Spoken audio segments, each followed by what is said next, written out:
चलिए साथियों, बिना विलम्ब किए हुए अपनी क्लास को स्टार्ट करते हैं। हिंदी के जो है क्वेश्चन हैं 42। ठीक है, 42 का सेट है। अभी आप देख लेंगे कि क्वेश्चन जो है किस लेवल के हैं और कहाँ कहाँ एग्ज़ाम पे आ सकते हैं। वैसे मैंने जो है अपने हिसाब से एसएससी जीडी के लिए ख़ास करके और यूपीएसआई के लिए और यूपी ट्रिपल एससी के जो एग्ज़ाम होने वाले हैं, अभी पेट का हुआ है, उसके बाद में जो पेट लोग पास होंगे वो लेखपाल का देंगे।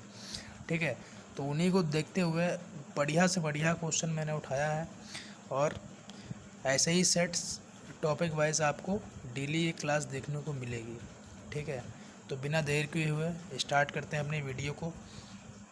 ठीक है, तो साथियों देखिए, भाषा की सबसे अच्छा एक चीज़ और है, पहले थोड़ा आप अपने को जांचिएगा, आंसर देने की कोशिश कीजिएगा, उसके बाद में आंसर मैं बताऊंगा और आंसर की इसी में मैं दे दूंगा। ठीक है, तो क्वेश्चन नंबर पहला है, भाषा की सबसे छोटी इकाई कौन सी है। तो साथियों, भाषा की सबसे छोटी इकाई आप लोग देख लीजिए, वर्ण को कहते हैं। ठीक है, भाषा की सबसे छोटी इकाई जो होती है वो वर्ण ही होती है। उसके बाद में हिंदी वर्णमाला में वर्णों की संख्या कितनी होती है, तो सभी आप लोगों को पता है 52 होती है। ठीक है, अगला क्वेश्चन साथियों हमारा है, हिंदी वर्णमाला में स्वरों की संख्या कितनी होती है। तो साथियों, स्वरों की संख्या हमारे पास 11 होती है। ठीक है,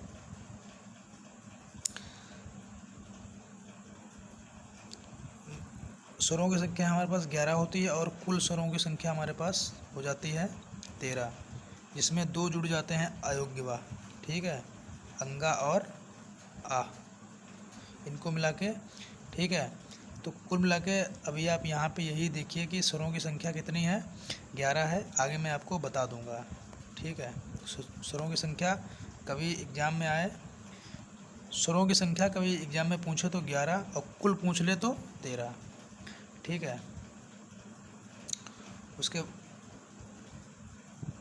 हाँ, तो अगला क्वेश्चन साथियों हमारा चौथा नंबर है, मौखिक स्वरों की संख्या कितनी होगी। ठीक है, यानी कि मौखिक स्वर जो है, मौखिक स्वरों की संख्या भी हमारे पास 11 ही है। ठीक है, मौखिक स्वरों की संख्या हमारे पास भी 11 है। ठीक है, उसके बाद में अगला क्वेश्चन, लिखित स्वरों। अब देखिए यहाँ पे जो है क्वेश्चन आपका चेंज होगा। ठीक है, देखिए मौखिक स्वरों की संख्या, देखिए या तो आपको बोले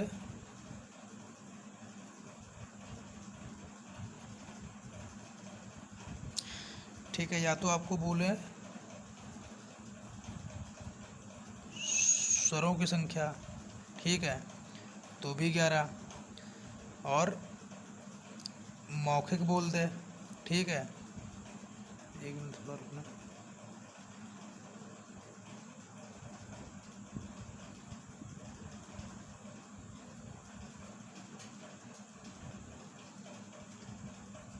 चलिए ठीक है, मतलब देखो, केवल स्वर अगर पूछ ले, ठीक है, स्वरों की संख्या, तो भी 11।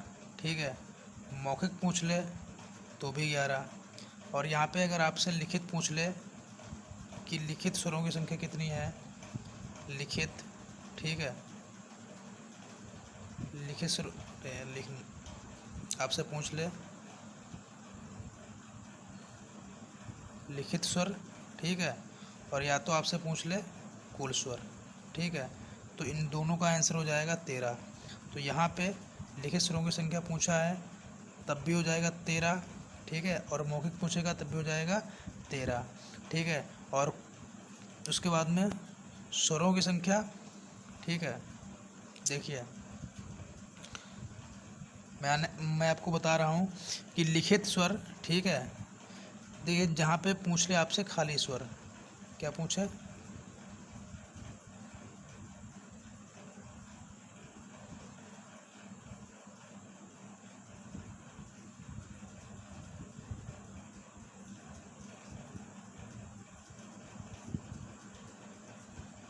आपसे पूछ ले खाली स्वर।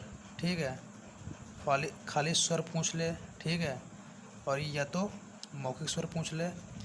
स्वर और मौखिक स्वर दोनों में 11-11। उसके बाद में लिखित पूछे, ठीक है, तो भी 13, और कुल पूछे तो भी 13। ठीक है, आगे समझ में। अगला क्वेश्चन है, हिंदी में कुल स्वरों की संख्या कितनी होती है? कुल स्वर, देखिए मैंने बताया था अभी, कुल स्वर भी आपके हो जाएंगे ना, ये भी साथियों 13 हो जाएंगे। ठीक है, अगला क्वेश्चन है हमारा, मूल स्वरों की संख्या कितनी होती है? देखिए मूल स्वर होते हैं जो हमारे पास मूल स्वर, ठीक है, आप लोग मूल स्वर जो होते हैं, तो मूल स्वर हमारे पास देखिए, मूल स्वर वो होते हैं जिन पर जो स्वर किसी के मेल से जो स्वर किसी की सहायता से बनते नहीं हैं। ठीक है, बिना दूसरे शब्द की बिना दूसरे वर्ण की सहायता लिए हुए ये बन जाते हैं। ठीक है, मतलब बिना किसी की सहायता लिए हुए ये बनते हैं। ठीक है, इसीलिए इनको मूल स्वर कहा जाता है। अब आपको मैं बता रहा हूँ, देखिए इनकी संख्या होती है 4, और 4 कौन कौन से होते हैं? पहला तो हो गया छोटा आ, ठीक है, और उसके बाद में हो गई छोटी ई, ठीक है, उसके बाद में हो गया आपका छोटा ऊ, उसके बाद में आपका हो गया ये ऋषि। ठीक है, अब देखिए इनमें कोई मात्रा नहीं है। ठीक है, ये सिंगल है अपने आप में, सॉरी यहाँ पे छोटी ई है। ठीक है, छोटा आ, छोटी ई, छोटा ऊ, इसमें किसी प्रकार की कोई मात्रा नहीं है। ठीक है, तो आप इनको जो है कह सकते हैं ये मूल स्वर हैं, और इन्हीं के मेल से आगे चल के बनते हैं, जो स्वरों की सहायता से बनते हैं, जिनको आप लोग कहते हैं स्वर। ठीक है, अन्य स्वर। ठीक है, जैसे कि आ और आ से मिलके आपका बन गया बड़ा आ। ठीक है, तो ये स्वर की सहायता से बना हुआ है, ये मूल स्वर नहीं है, ये दीर्घ स्वर है। ठीक है, तो भैया ये समझ लो कि मूल स्वरों की संख्या 4 होती है, जो किसी की सहायता से नहीं बनते हैं। उनको मैंने बता दिया, छोटा आ, छोटी ई, छोटा ऊ और ऋषि। अगला क्वेश्चन हमारा आ जाएगा साथियों, हास्य स्वर। हास्य मतलब देखिए, एक तो होता है, आपको मैं बता दूं, ठीक है, देखिए चाहे आपसे लघु पूछ ले, ठीक है, चाहे आपसे पूछ ले हास्य, इन दोनों का मतलब एक ही होता है। ठीक है, तो यानी यहाँ पे ये बात कर रहा है लघु और हास्य, यानी कि छोटे स्वरों की बात कर रहा है। ठीक है, यानी कि ये मूल स्वर की ही बात कर रहा है।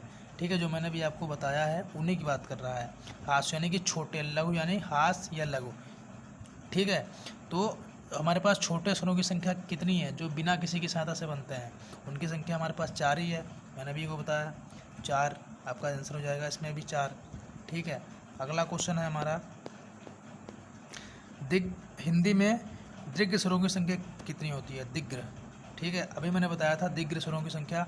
देखिए दीर्घ स्वर वो होते हैं, देखिए एक तो होते हैं हास्य स्वर। ठीक है, हास्य स्वर, ठीक है, जिनमें एक मात्रा का समय लगता है। ठीक है, जैसे छोटा, छोटी, इनमें 1 मात्रा का समय लगता होता है। और दीर्घ स्वर क्या होते हैं? जिनमें 2 मात्रा का समय लगता है। ठीक है, उनको कहते हैं दीर्घ स्वर। और दीर्घ स्वरों की संख्या हमारे पास कितनी है? वो है हमारे पास 7। ठीक है, अभी मैं आपको बता रहा हूँ कि दीर्घ स्वर हमारे पास कौन कौन से होते हैं। देखिए पहला तो हमारे पास हो गया, हम बात करते हैं, देखिए पहला तो हमारे पास हो गया यहाँ पे बड़ा। ठीक है, हमारे पास हो गई बड़ी ई। ठीक है, हमारे पास हो गया बड़ा ऊ। ठीक है, हमारे पास हो गया ए। ठीक है, हमारे पास हो गया, सॉरी, हमारे पास हो गया ए। ठीक है, हमारे पास हो गया ए। ठीक है, हमारे पास हो गया ओ। ठीक है, हमारे पास हो गया आओ। ठीक है, ये जो है ये कहीं न कहीं एक दूसरे शब्द की सहायता से बने हुए हैं। ठीक है, मैं वो भी आपको बताऊंगा। देखिए 1 2 3 4 5 6 7। ठीक है, ये दीर्घ स्वर हैं। दीर्घ स्वर यानी ये किसी की सहायता से बने हुए हैं, और इनके उच्चारण में 2 मात्रा का समय लगता है। जैसे हम छोटा आ भी आपको बताए हैं कि जो ये बड़ा आ भी हम आपको बताए हैं कि जो बड़ा आ बना है ये छोटा आ प्लस छोटा आ की सहायता से बना हुआ है बड़ा आ। ठीक है, ऐसे ही छोटी ई बनी है, ऐसे ही बड़ी ई जो बनी है वो जो बनी है छोटी ई प्लस छोटी की सहायता से ये बन गई है बड़ी ई। ठीक है, ये दीर्घ संधि में काम आता है सब। उसके बाद में छोटा ऊ बन के बड़ा ऊ बन गया। ऐसे ही मैं बता दूं ओ कैसे बना है। ठीक है, अब मैं बता दूं ए कैसे बना है, ए। ठीक है, ये ठीक है और ये। ठीक है, छोटा आ और छोटी आए। अब इसको आप जब पढ़ेंगे ना तो आपके मुंह से ए आवाज़ निकलेगी, ए आई। ठीक है, इसी प्रकार से छोटा आ प्लस बड़ी आई।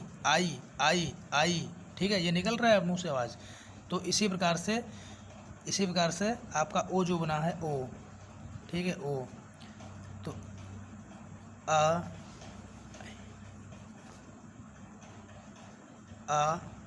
और ओ बन के आओ ये निकल रही है आवाज़। ठीक है, तो कुल मिला के कहने का मतलब ये है कि कहीं ना कहीं ये जो है एक दूसरे की सहायता से बने हुए हैं, इसीलिए इनको दीर्घ स्वर भी कहा जाता है और इनके उच्चारण में 2 मात्रा का समय लगता है। ठीक है, अगला हमारा क्वेश्चन है साथियों, देखिए यहाँ पे पूछ रहा है मूल दीर्घ स्वरों की संख्या कितनी होती है। देखिए मैं जो चीज़ अभी आपको बता के आया हूँ, ठीक है, मूल दीर्घ स्वर कितने होते हैं। ठीक है, अभी मैंने आपको कहा कि दीर्घ स्वरों की संख्या कितनी होती है, तो मैंने आपको कहा 7 होती है। ठीक है, कितनी कहा था, 7 होती है। लेकिन यहाँ पे पूछ रहा है मूल दीर्घ स्वर कौन कौन से होते हैं। तो देखिए मूल दीर्घ स्वर कौन कौन से होते हैं, उनकी संख्या होती है 3। ठीक है, मूल दीर्घ स्वर यानी कि मूल दीर्घ स्वर। ठीक है, तो मूल दीर्घ स्वर होते हैं आपका एक बड़ा हो गया, ठीक है, बड़ी ई हो गई, ठीक है, और बड़ा ओ हो गया। ठीक है, ये आपके होते हैं मूल दीर्घ स्वर और इनकी संख्या होती है साथियों 3। ठीक है, अगला क्वेश्चन है संयुक्त स्वरों की संख्या कितनी होती है। संयुक्त स्वर होते हैं जो संयुक्त स्वर है, ठीक है, इनकी संख्या कितनी होती है, इनकी होती है 4। ठीक है, संयुक्त स्वरों की संख्या कितनी होती है, 4। अगला हमारा क्वेश्चन है, देखिए संयुक्त स्वर अभी आप जो है जब हम ये चैप्टर जो है अगर आप लोग कहेंगे तो हम आप लोगों को जो है पूरा एक्सप्लेन के साथ बता देंगे। ठीक है, ब्लैक बोर्ड पे अगर आपकी रिक्वायरमेंट आएगी हमारे पास, ठीक है, डिमांड अगर आएगी कि जो है इनको व्याख्यान में समझाइए। ठीक है, अभी हम ये सब बता रहे हैं ना तो वीडियो बहुत लंबी हो जाएगी साथियों। वैसे भी मैं आपको बता दूं संयुक्त स्वरों की संख्या कितनी होती है। संयुक्त स्वरों की संख्या होती है साथियों हमारे पास 4 होती है। ठीक है, और संयुक्त स्वर होते कौन कौन से हैं। देखिए संयुक्त स्वर वो होते हैं जो 2 शब्दों के मेल से बने होते हैं। ठीक है, दो शब्दों के मेल से अधिक, दो या 2 से अधिक शब्दों के मेल से बने होते हैं, उनको कहते हैं संयुक्त स्वर। ठीक है, तो हम यहाँ पे मान लें अगर हमारा जो है देखिए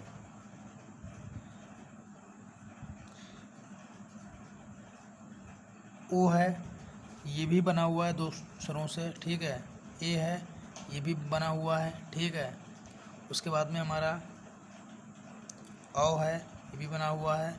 ठीक है, इस तरीके से इनकी संख्या हो जाती है 4। ठीक है, अगले क्वेश्चन में पढ़ते हैं साथियों,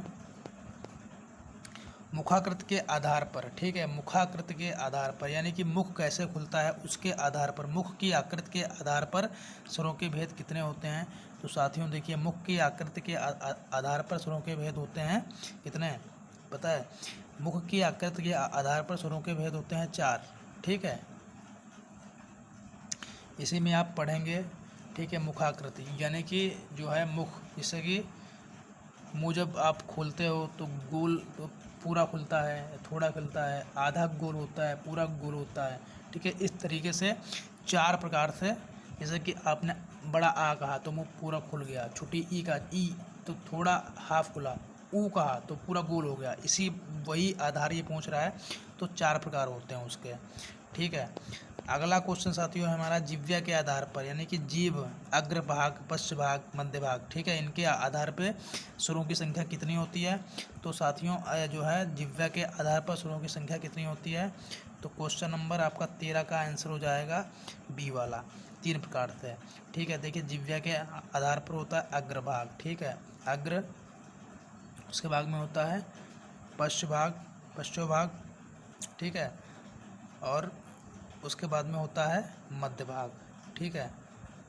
इस पे देखिए मैं इसीलिए लिखता नहीं हूँ कि इस पर जो है कुछ बन नहीं रहा है लिखते हुए, मध्य भाग, ठीक है। तो ये तीन आधार होते हैं जिह्वा के आधार पर। अगला क्वेश्चन है क्वेश्चन नंबर 14। तो होंठों की आकृति पर, जब आप मुंह खोलते हो तो आपकी होंठ कैसे गोल होती है, आधी गोल होती है, पूरी गोल होती है, उसी के आधार पर पूछ रहा है कि होंठों की आकृति के आधार पर स्वरों के भेद कितने होते हैं। तो क्वेश्चन नंबर 14 का आंसर आ जाएगा 2, ठीक है। एक जो है पूरा वृत्त होती है, पूरी गोल होती है, एक हाफ गोल होती है, ठीक है। तो 2 प्रकार होते हैं इसके आधार पे। अगला क्वेश्चन साथियों हमारे पास आ जाता है, इनमें से कौन सा मूल स्वर नहीं है। देखिए मूल स्वर कौन सा नहीं है। देखिए मूल स्वर मतलब जो बिना किसी सहायता से बने होते हैं उनको मूल स्वर कहा जाता है, ठीक है। अब मूल स्वर देखिए, मूल स्वर कौन सा नहीं है। देखिए ये भी मूल स्वर मैंने बताया था, ठीक, ये भी है, ये भी है, ये मूल स्वर नहीं है, ठीक है। इसका आंसर हो जाएगा बी, ठीक है, ये 2 की सहायता से बना हुआ है। अगला क्वेश्चन साथियों हमारे पास आ जाता है, वर्तमान में कौन सी थोड़ा इनमें से कौन सा दीर्घ स्वर नहीं है, ठीक है। दीर्घ स्वर मतलब बड़ा स्वर की बात कर रहा है ये। दीर्घ स्वर कौन सा इसमें नहीं है। देखिए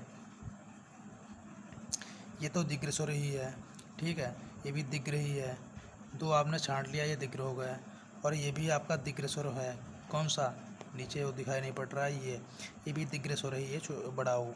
आह जो है ये दीर्घ स्वर नहीं है, इसको कहते हैं अयोग्य, इनको कहते हैं अयोग्यवाह, ठीक है। अंगा आह जो होते हैं इनको कहते हैं अयोग्यवाह, ठीक है, ये दीर्घ स्वर नहीं है।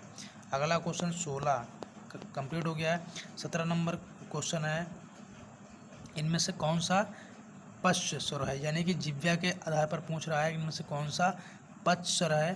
साथियों आ जो है ना, ये आ जो है ना, ये जो है जवान जब आ बोलते हो ना, तो पश्च स्वर, ठीक है। आ तो ये जवान के पीछे के सहारे, यानी कि जवान के पिछला जो हमारा भाग होता है वोकल कॉर्ड, जो मतलब जवान के पीछे वाले भाग से इसकी ध्वनि में सुनाई देती है, उसी की सहायता से ये निकलता है आ, ठीक है। तो इसको इसीलिए इसको क्वेश्चन नंबर 17 का जो है पश्च भाग के हो जाएगा आ। अगला क्वेश्चन है हमारा स्वर और व्यंजन, ठीक है, क्या है, स्वर और व्यंजन के बीच की कड़ी, स्वर और व्यंजन के बीच की कड़ी क्या है। तो क्वेश्चन नंबर 18 के हमारा हो जाएगा साथियों डी, ठीक है, अयोग्यवाह। अयोग्यवाह हम अंगा आ को ही कहते हैं, अभी बता चुके हैं, और ये स्वर और व्यंजन के बीच की कड़ी भी मानी जाती है अयोग्यवाह। अगला क्वेश्चन है, निम्नलिखित में से कौन सा अयोग्यवाह है। निम्नलिखित में से कौन सा अयोग्यवाह है, ठीक है। देखिए ये तो कुछ नहीं होता है, ना अल्पप्राण होता है, ना संयुक्त व्यंजन होते हैं, ठीक है, और ना ही आपका होता है महाप्राण, ठीक है, विसर्ग, ये होते हैं अयोग्यवाह। देखें साथियों अयोग्यवाह, ठीक है। अगला क्वेश्चन हमारा आ जाता है क्वेश्चन नंबर 20, ए वर्ण क्या कहलाते हैं, ठीक है। देखिए इनका उच्चारण स्थान पूछ रहा है, ठीक है, ए और ए। तो साथियों देखिए ये होते हैं,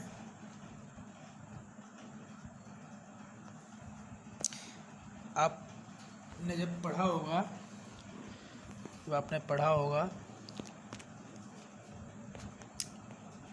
जैसे जब आपने जो है स्पर्श व्यंजन पढ़े होंगे, स्पर्श व्यंजन, ठीक है, इस पे जब आपने स्पर्श व्यंजन जब आपने स्पर्श व्यंजन पढ़े होंगे, ठीक है, जब आपने स्पर्श व्यंजन पढ़े होंगे तो उसमें क्या रहा होगा, स्पर्श व्यंजन में जो है उच्चारण के स्थान पर, जैसे कि तालव्य, मूर्धन्य, इस तरीके से जो है उसमें देखने को मिलता है। उसी प्रकार से स्वर भी, स्वरों का भी उच्चारण स्थान होता है। तो ए, ठीक है, और उसके बाद में अय, इनका उच्चारण स्थान क्या है? साथियों क्वेश्चन नंबर 20 का हमारा आंसर हो जाएगा डी।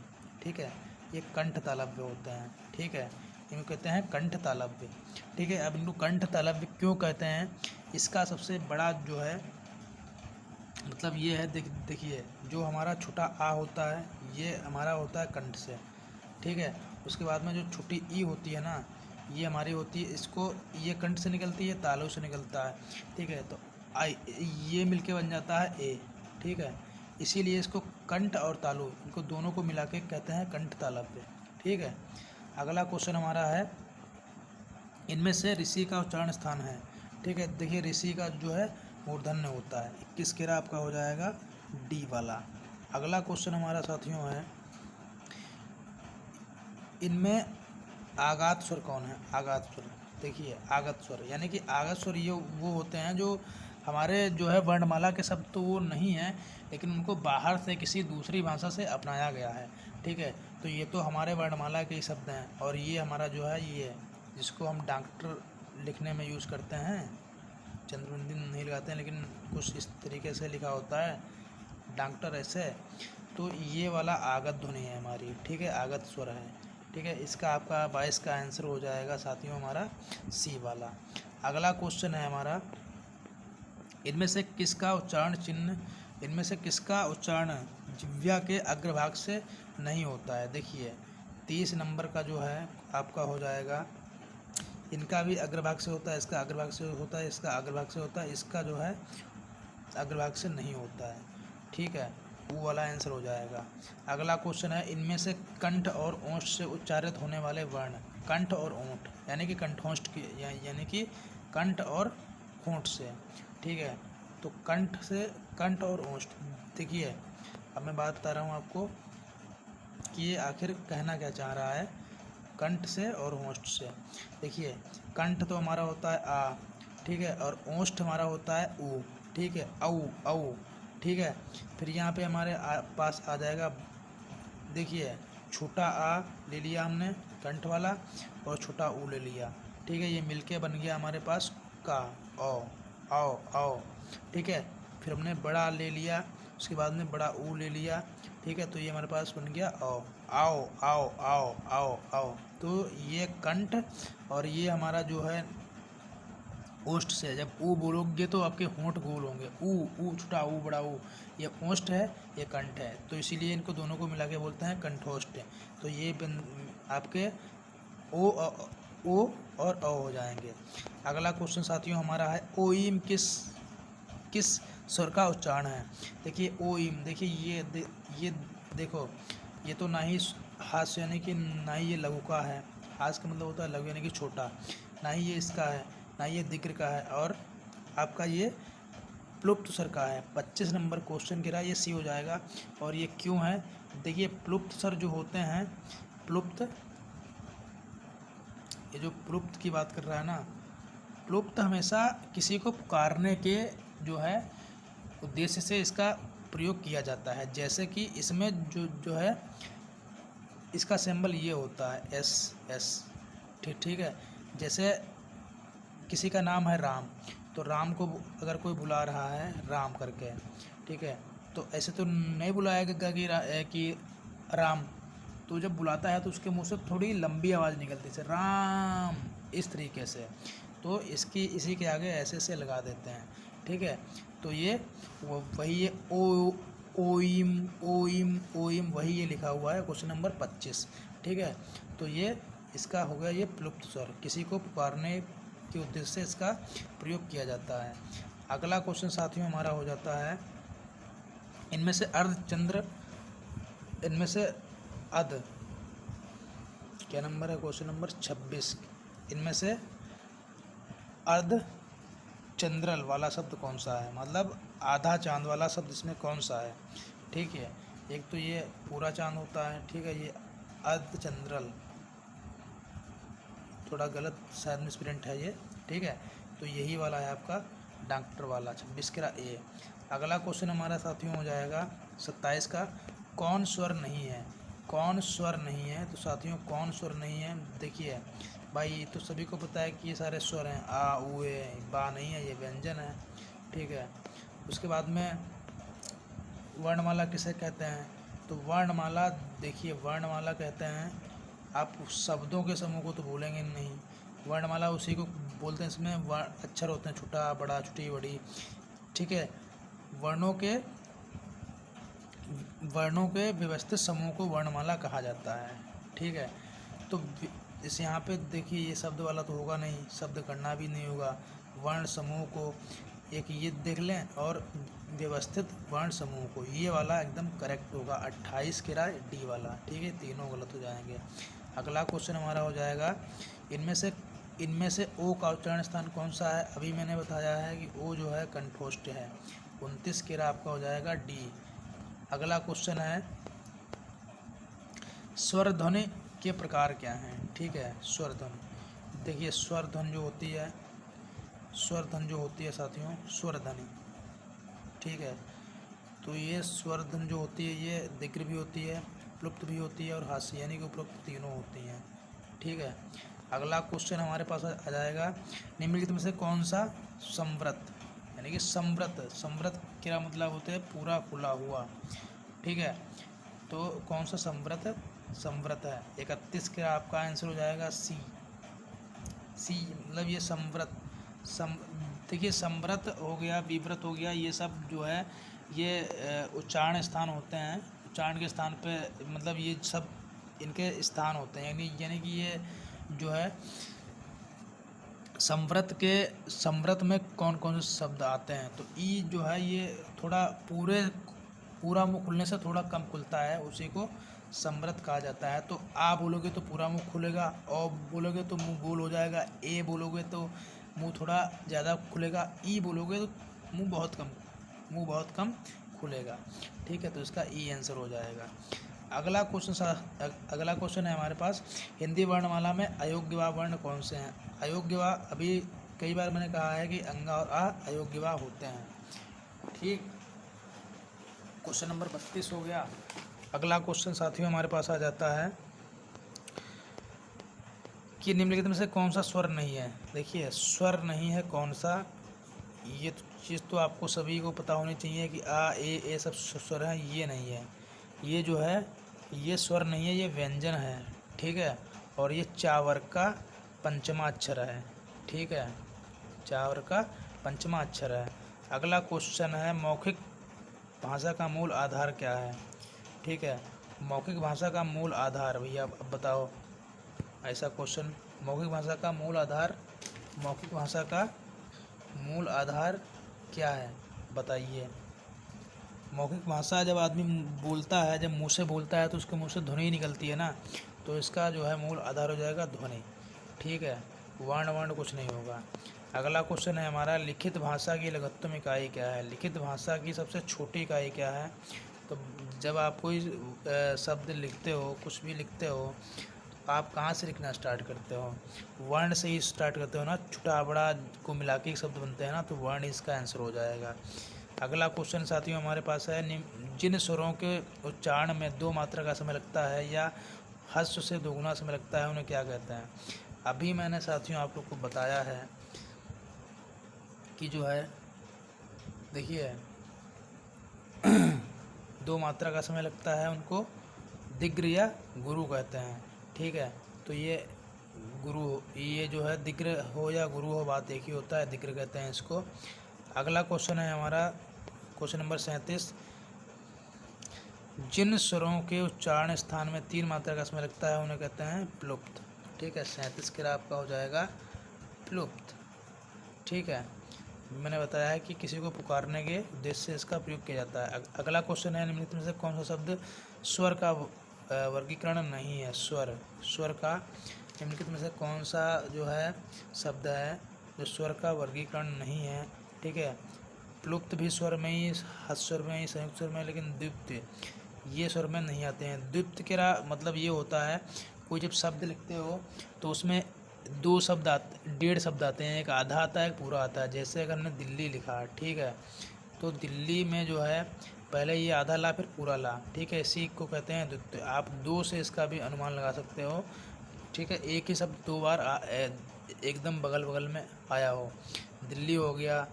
और जैसे कि आप समझ लो कि पल्ली, पल्ली होती है ना, पल्ली, पल्ली हो गया। आप टल्ली, टल्ली, इस तरीके से मतलब जिसमें दो जो है इनको कहते हैं द्वितीय, ठीक है। अगला क्वेश्चन है स्वर किसे कहते हैं भैया। स्वर देखो, जिनका उच्चारण लघु और गुरु में होता है, जिनका उच्चारण बिना उद्देश्य या अवरोध के, जिनका उच्चारण बिना अवरोध अथवा विधन बाधा के होता है, ठीक है, जिनका उच्चारण स्वर की सहायता से होता है, ठीक है, जिनका उच्चारण स्वर की सहायता से होता है। तो भैया देखिए जो स्वर वो होते हैं जो बिना किसी के रोक टोक के मुंह से बाहर निकल आए, तो जिनका उच्चारण बिना अवरोध अथवा विघ्न बाधा के होता है, यानी कि वो स्वर होते हैं वो सीधे निकल आते हैं, उनको किसी के पाई मात्रा की ज़रूरत नहीं है, ठीक है। अगला क्वेश्चन है हमारा क्वेश्चन नंबर 40, उच्चारण के आधार पर आ क्या है। उच्चारण के स्तर पर देखिए आ जो है मैंने अभी बताया है, आ कंठ होता है, ठीक है, आ का जो है कंठ होता है। अगला क्वेश्चन है हिंदी शब्दकोश में अंगा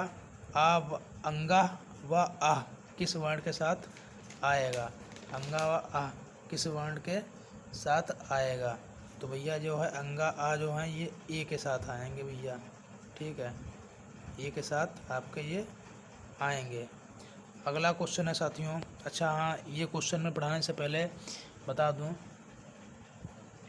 कि जो है ये क्लास आपको डेली मिलेगी, ठीक है, और अपना पढ़ते रहिए, ठीक है, और रोज़ सुबह में 8 से 9 बजे के बीच में क्लास आपको मिल जाया करेगी, ठीक। अगला क्वेश्चन है हिंदी भाषा में वह कौन सी ध्वनियाँ होती हैं जो स्वतंत्र रूप से बोली या लिखी जाती हैं। 42 क्या आपका हो जाएगा स्वर, ठीक है। अच्छा एक चीज़ और है, यूपी पुलिस जेल वार्डर या अन्य जो पिछली भर्तियां थीं उनमें जो है जो कैंडिडेट फेल हुए हैं वो अपना नंबर या तो जो है मेरा टेलीग्राम लिंक नीचे है उसमें ज्वाइन कर लें, ठीक है। तो साथियों वीडियो कैसी लगी, क्वेश्चन कैसे लगे कमेंट बॉक्स में ज़रूर बताइएगा। मिलेंगे कल इसी टाइम पे, यानी कि 8 बजे सुबह क्लास आपकी डलेगी। आराम से देखो, एंजॉय करो, इससे जीडी आराम से निकल जाएगा। ये क्वेश्चन बहुत अच्छे लेवल के हैं, ऐसे ही जो है टॉपिक वाइज लेके आऊँगा, ठीक है।